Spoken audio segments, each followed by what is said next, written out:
Ci teniamo molto al rispetto dell'individuo, della persona e delle relazioni. Sessuali e dei diritti sessuali di tutti. Colori e musica tra forze dell'ordine schierate e l'orgoglio omosessuale di circa 3.000 partecipanti arrivati da tutto il Veneto, il corteo del Gay Pride, dopo 2 ore di sit-in, si è snodato tra la stazione Campo San Polo, prima di una serata a base di spettacolo e musica dal vivo nel Parco San Giuliano.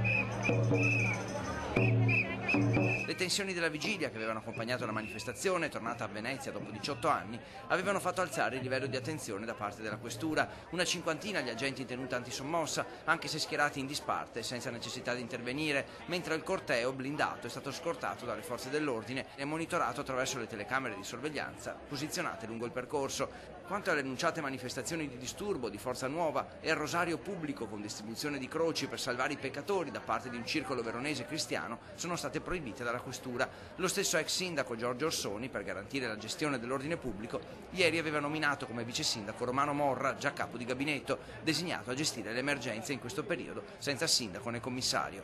È giusto che tutti siano liberi, io i miei diritti ce li ho, devono averli anche gli altri. Ti senti ancora in qualche modo emarginato? Beh, un po' della società sì.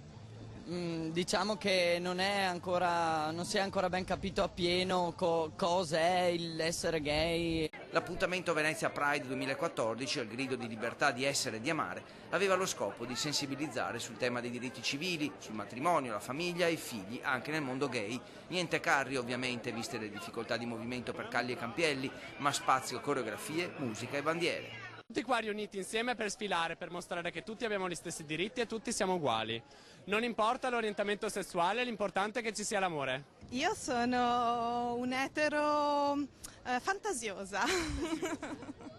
Io un etero un po' erotica.